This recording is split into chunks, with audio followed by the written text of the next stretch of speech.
I have a prediction where not next generation or the generation after that, but in like 3 generations from now, when Turkey Allalashiek gets everything settled, we will have a similar golden age of boxing like in the 1970s with Ali in them. We will have someone like that.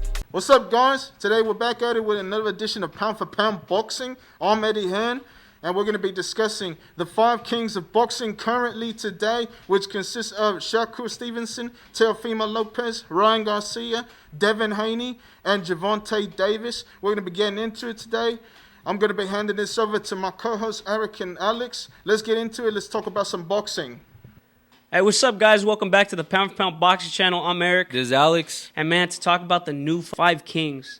They're very dominating in all their own fashion. I'm very excited because I think any given night, all 5 could lose to all 5. Even though Tank's the number 1 guy, I still think they could all lose to each other. Yeah, all of them. For sure, at least one of them is going to, Tank's going to lose. I think eventually, just like the 4 kings, one of them lost. Sugar Ray Leonard lost at least one of them. Yeah, and speaking of the 4 kings, man, shout out to those guys. There would be no 5 kings if it wasn't for the 4 kings. I mean, we're talking about possibly 2 or 3 of them being the greatest of all time in Duran and Sugar Ray Leonard. And not to say Hagler wasn't the best middleweight of all time, you know what I mean? And Hitman Hearns was just something special, a freak of nature. Man.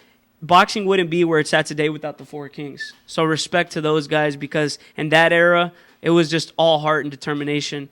I don't even think these new 5 kings would be able to dethrone them. I think their skill level would definitely be up to par, but those guys were crazy. Those guys were something else. What a time to be alive for boxing fans. I mean, if we've been having great fights since 2023 and currently in 2024 we've had big fights, I just can't wait for what we have stored in 2025 until the future. Yeah, especially if Turkey Allalashiek buys out all these promoters and makes one big boxing league. That'd be crazy, man. We'll get all the fights we want. I mean, the Prince of Saudi Arabia could really just have the money to pimp all the promoters out and get all the boxers in one stable. And we literally would be just as the same as UFC. I mean, we always see the UFC have great fights, great undercards. And Prince Allalashiek is doing the same thing at this point. You know, he's putting it on for the people, for the boxing fans. And shout out to Prince Turkey Allalashiek. I mean, we couldn't get here without him. So we got to, man, screw the face of boxing conversation. It ain't Canelo, it ain't Tank, it's Prince Allalashiek, man. It's Turkey Allalashiek, guys. He's the real face. He's the face of boxing because he's the one putting on for boxing right now. You guys are saying that you guys want to see Canelo versus Benavidez, Canelo versus Crawford. The only guy, the only savior that could have those fights. Make that happen. His name's Turkey Allalashiek. So we respect to Turkey Allalashiek, respect to Saudi Arabia, man. Those guys love boxing just as much as we do, so shout out to them.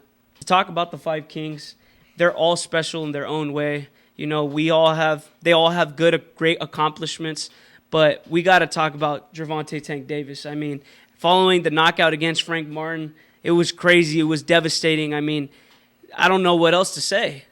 Yeah, man, it was a flawless performance from Tank, especially like he was applying the smartest pressure on Frank Martin. Frank Martin was winning rounds, but he was overworking himself.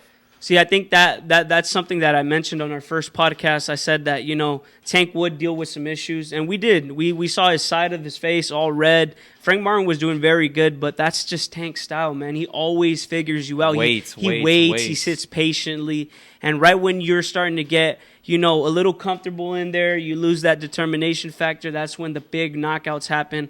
It just seems like Tank's just comfortable. If you don't have power to give to Tank, he's not going to respect it, guys. He's just going to come in there, and he's eventually going to get you out of there.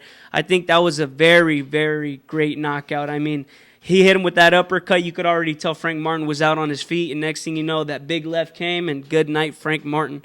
So I do think at the moment, out of the 5 kings, Tank's got to be number 1. Yeah. Although his accomplishments might not be there, he's number 1. I mean, he just seems like he's going to shut all these guys' lights off. Now, let me ask you this. Out of the 5 kings, who do you think out of all of them would give him the toughest match? Okay, well, I'm going to go one by one. All right. Ryan Garcia, I don't think he beats Tank. I know he has the power and everything, even rehydrated Ryan Garcia. I don't think he has a skill level to compete with Gervonta Davis. So I still think, you know, Tank wins.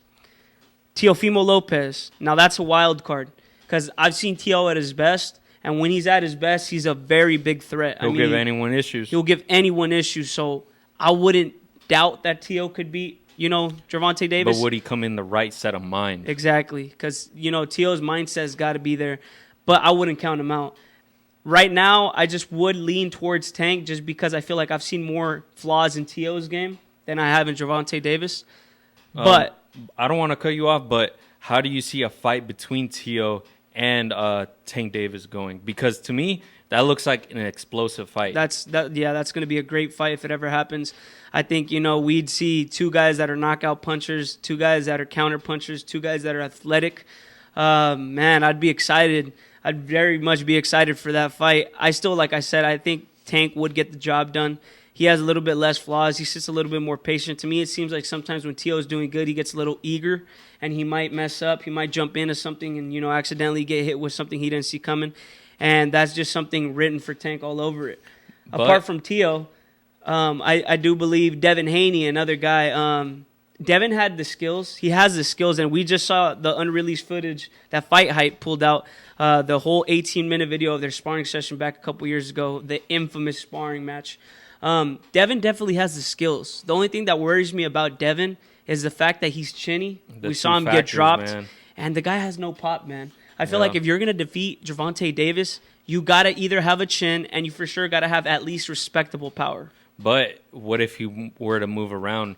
Not similar to Frank Martin, but someone to like outbox Tank, see every flaw that Tank has, because he does have flaws. So it's not. No, he does. Every fighter has flaws.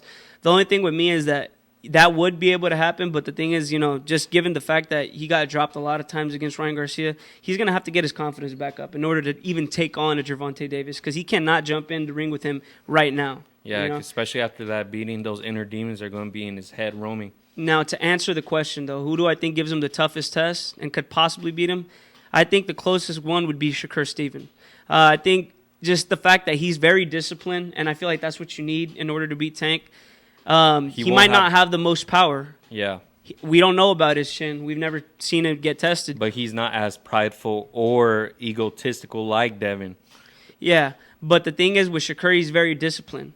And the fact where he doesn't care. He doesn't care if the fans boo him. I mean, we saw his performance against De Los Santos. It was horrible. He's comfortable with a win like that. He's comfortable. So, and that's the thing. If he could outbox Tank and just move, run, hit, stick, and move, I mean, if he can get a win like that, he's going to take it. He's going to pull a Mayweather. He's going to just, jab. He's going to land some points. He's going to stay away from Tank. And I think that would be the number one guy who would be able to give Tank the best fight. To outbox him at least a 12-round fight. Yeah, a 12-round fight. Now, if we're talking about who would be able to get in there and dominate Tank and just beat him to a pulp, it would have to be a higher weight division. It won't be at 135, possibly not even at 140. Now, we're looking at 154. I know it's a Tank stretch. Even goes up there. Yeah, I know it's a stretch. I don't think he'd go up. But if we are, I mean, Terrence Crawford, I think, could beat Tank. I think even Jerron Boots Ennis could beat Tank. Well, yeah, man. Those guys are huge. So I think at that point, let's not get ahead of ourselves, of course, and try to go to 154 right away, or 147. I mean, but talking about the five kings of boxing, like I said, I just think Shakur would probably give the best fight to Tank. All you wankers, you forgot about one of the best ever jurors in the sport of boxing, Vasily Lomachenko. Oh, we did forget the sixth king, Vasily Lomachenko. Man, how could we forget? Man, how do you see him playing a part into all this though? Like, this is a young man's sport, man, and you know that for yourself. So how do you see him doing against the Five Kings? Man, I just wish Lomachenko was a little bit younger. I wish he could go back and reverse time. And he came up with these guys. But, unfortunately, the guy's getting a little bit older. And not just that, but he's had a lot of wars. This guy literally had his second fight for a championship belt. You know what I mean? So this guy's been fighting great fighters. Although I still think he gives trouble to all those guys and possibly even still beats some of them. Ryan Garcia. He still beats some of them. I just think at the end of the day, a lot of these guys are, they're young, they're hungrier, they're stronger, they're just in better condition. I mean, everything plays more into factor for them over Lomachenko. Yeah, I see after Shakur, I see Loma actually giving Tank the most fight out of all of them. You're right. Because I feel like Shakur is a little bit more trickier, but Loma will for sure go after Tank, and I feel like that Tank eventually will figure him out. And the thing is Loma is tricky enough. It's not like Loma's just going to go in there throwing punches, guys. No, you're right. He's going to be doing angles. He's a southpaw, so, you know, Loma has experience. So, yeah, you're right. Loma probably even gives more problems to Tank than Shakur does, possibly. I mean, we don't know until we see it, but that's definitely a great pick, and I'm glad you brought it up. Loma did questionably, arguably beat Devin Haney, in my belief.